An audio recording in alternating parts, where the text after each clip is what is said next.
Hello friends, good morning. આપણે lesson 10 મૂરખના સરદારો આગળના વિડીયોમાં જોયું, જે હજુ બાકી છે. તો હવે તે આપણે 51 પેજ ઉપરથી જોઈશું. તો હવે આગળ જોઈશું લેસન મૂરખના સરદારો વાળું, જેમાં પેલો મૂરખનો સરદાર નદીની રેતીમાં વીંટી શોધતો હતો.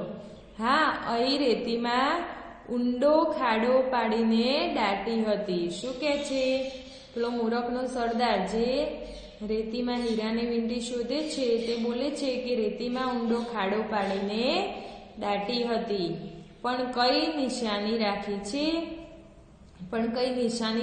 છે એમ બિરબલ પૂછે છે. હા, નિશાની રાખ્યા વગર તે કઈ દાટું ખરો? એમ કે છે, નિશાની વગર કઈ દાટું ખરો? શી નિશાની રાખી હતી? જ્યાં મેં વીંટી દાટી હતી ત્યાં બરાબર તેની ઉપર આકાશમાં ઊંટના જેવા દેખાવનું એક વાદળ હતું. શું કે છે? તે આકાશમાં ઊંટના જેવું દેખાતું એક વાદળ હતું, પણ હવે એ વાદળું દેખાતું નથી ને વીંટી પણ દેખાતી નથી. મૂરખનો સરદાર શું કહે છે કે આકાશમાં એમ કે એક વાદળું હતું, તે પણ દેખાતું નથી કે વીંટી પણ દેખાતી નથી. પેલાએ નિરાશ થઈ કહ્યું. બિરબલે એના પણ નામઠામ પૂછીને લખી લીધા. અકબરે આપેલી મહેતલ પૂરી થઈ. અકબરે મહેતલ એટલે કે મુદત, ટાઈમ, અઠવાડિયાનો જે ટાઈમ આપ્યો હતો એ પણ પૂરી થઈ એમ. એટલે દરબારમાં જઈને ઉપર ગણાવેલ ચારેય જણાના નામ ઠામ આપી અકબરને એ સૌને બોલાવી મંગાવા કહ્યું. આપે માગેલા મૂરખના સરદાર આ રહ્યા નામદાર. શું કે છે કે આપે જે મૂરખના સરદાર માગ્યા હતા તેના નામઠામ અને તે આ રહે એમ. પણ આ તો 4 જ છે. કેટલા કયા હતા? કેટલા મૂરખના સરદારો શોધવાના હતા? 6. તો અકબર કહે છે આ તો 4 જ છે. મેં તને 6 લાવવા કહ્યું હતું. શું કે છે કે મેં તો તને 6 લાવવા કહ્યું હતું, અકબરે કહ્યું. નામદાર 6 હાજર છે, બિરબલે જવાબ દીધો. બિરબલ શું કહે છે? એમ કે નામદાર 6 હાજર છે. આ તો 4 દેખાય છે, બાકીના 2 ક્યાં છે? અકબરે પૂછ્યું. એમ કે આ તો 4 જ છે, બાકીના 2. આ 4 તો આપ નામદારે જોયા, 5મો હું. એમ કે આ 4 તો નામદારે આપે એમ કહી જોયા છે, 5મો હું. બિરબલે કહ્યું. તું મૂરખનો સરદાર? અકબરને નવાઈ પામી પૂછ્યું. હા નામદાર. એમ કે હા એમ. કેમ? જાણે બીજા કોઈ કામ ન હોય તેમ મૂર્ખાઓની શોધ કરવા હું નીકળ્યો ને મેં 8 દાડા નકામા. એમ કે મેં જેને કઈ અઠવાડિયા સુધી કઈ કામ ના હોય તેમ એમ કે 8 દાડા બગાડ્યા નકામા. તેમ હું પણ મૂરખનો સરદાર નહીં તો બીજું શું? એમ કે હું પણ મૂરખનો સરદાર નહીં તો બીજું શું? બિરબલે કહ્યું. અને છઠ્ઠો નામદાર, કસૂર માફ કરજો. એમ કે 6થા નામદાર એટલે કે અકબર પોતે એમ. કસૂર માફ કરજો એમ કે ભૂલચૂક માફ કરજો.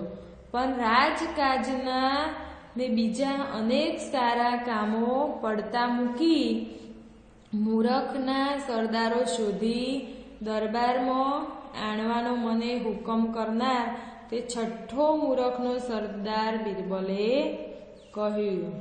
તેમ કે જેને એમ કે રાજ દરબારનું રાજકાજ છોડી અને મૂરખના સરદારોની શોધવાનો હુકમ કર્યો તે પોતે પણ મૂરખના સરદાર છે. એટલે એ તો હું, અકબરે કહ્યું. એમ કે એટલે એ તો હું એમ અકબરે કહ્યું. પછી બિરબલ શું કહે છે? હા નામદાર, આપણે બંને હું મૂરખને શોધવા ગયો એટલે હું મૂરખ ને આપે મને શોધવા મોકલ્યો માટે આપ. બિરબલે કહ્યું એમ કે હું શોધવા ગયો અને તમે એમ કે મોકલ્યો, તેથી આપણે બંને પણ મૂરખના સરદાર. કેટલું ગુમાન, બાદશાહનું અપમાન, બિરબલને સજા થવી જોઈએ. શું કહે છે? કેમ કે કેટલું ગુમાન એટલે કે અભિમાન છે એમ. બાદશાહનું અપમાન એટલે કે તોછડું બોલે છે એમ, તોછડાઈ ભર્યું વર્તન. બિરબલને સજા થવી જોઈએ. એક દરબારી બોલી ઉઠ્યો. તો એક દરબારી બોલે છે એમ કે બિરબલને સજા થવી જોઈએ. નહીં નહીં, અકબરે હસીને કહ્યું. બિરબલ સાચું કહે છે. એને ટકોર કરીને પણ મને ખરી વાતનું ભાન કરાવ્યું. શું કહે છે? એને એમ કે મને ટકોર એટલે કે ઠપકો આપ્યો એમ, મીઠો ઠપકો આપી અને પણ મને વાતનું ભાન કરાવ્યું છે. મૂર્ખાઓના વિચારમાં અથવા મૂર્ખાઓને શોધવામાં વખત બગાડ્યો. એ પણ મૂર્ખાએ નહીં તો બીજું શું?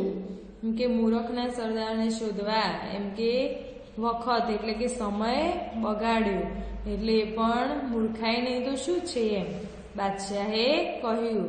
પછી બિરબલને ઇનામ આપી રાજી કર્યો. પછી રાજાએ શું કર્યું? બિરબલને ઇનામ આપ્યું અને રાજી કર્યો. તો આ રીતે અહીંયા રાજાએ બિરબલને જે મૂરખના સરદારો શોધવા માટે કહ્યું તેની વાર્તા છે. તો દરેકે અહીંયા વાર્તા વાંચવાની છે અને આગળ લખવાનું છે. તો આપણે જોઈશું શબ્દ સમજૂતી. બિરબલ તો અકબરનો એક દરબારી. બિરબલ કોણ હતો?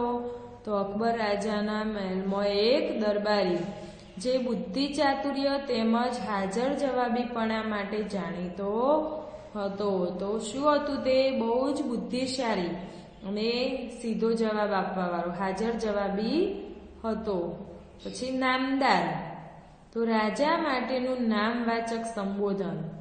તો રાજા માટેનું જે નામવાચક, માનવાચક, જે રાજાને માન આપી અને બોલાતું સંબોધન. પછી ચતુર, તો સંજોગો અનુસાર પ્રશ્નો કે સમસ્યા ઉકેલનાર. ચતુર એટલે કે એમ કે જે સંજોગો હોય તેવા પ્રશ્નો કે સમસ્યાઓ ઉકેલનાર, જેને શું કહેવાય? હોશિયાર. પછી ઘોડે સવાર, તો ઘોડા ઉપર સવારી કરનાર. ભારો, તો ઘાસ, લાકડા વગેરે એકઠા કરી બાંધતા થતી મોટી ભારી. કેમ કે ઘાસ અથવા લાકડા બધું ભેગું કરી અને બાંધવામાં આવતી મોટી ભારી. નામઠામ, તો નામ અને રહેઠાણ.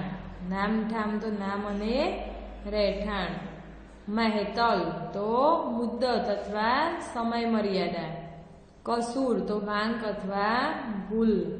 આણવાનો, તો લાવવાનો. ગુમાન, તો અભિમાન.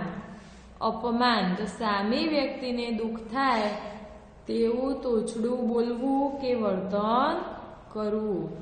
તો અપમાન એટલે કે સામી વ્યક્તિને દુઃખ થાય તેવું તોછડું બોલવું કે એનું એવું વર્તન કરવું એમ. ટકોર, તો સૂચના અથવા મીઠો ઠપકો. મૂરખનો સરદાર, તો મહામૂર્ખ અથવા ભારે મૂરખ. પછી જોઈશું રૂઢિપ્રયોગ. રજા લેવી, તો વિદાય થવી અથવા વિદાય થવી, પરવાનગી લેવી. રજા લેવી, તો વિદાય થવા પરવાનગી લેવી. પછી ભાન કરાવવું, તો સાચી સમજ આપવી. તો આ રીતે અહીંયા દરેકે નોટબુકમાં શબ્દ સમજૂતી અને રૂઢિપ્રયોગ લખવાના છે અને પાઠ પણ વાંચવાનો છે. તો અહીંયા સુધી આપણે લેસન જોયું. હવે એક્સરસાઇઝ એટલે કે સ્વાધ્યાય આગળના વિડીયોમાં જોઈશું. Thank you.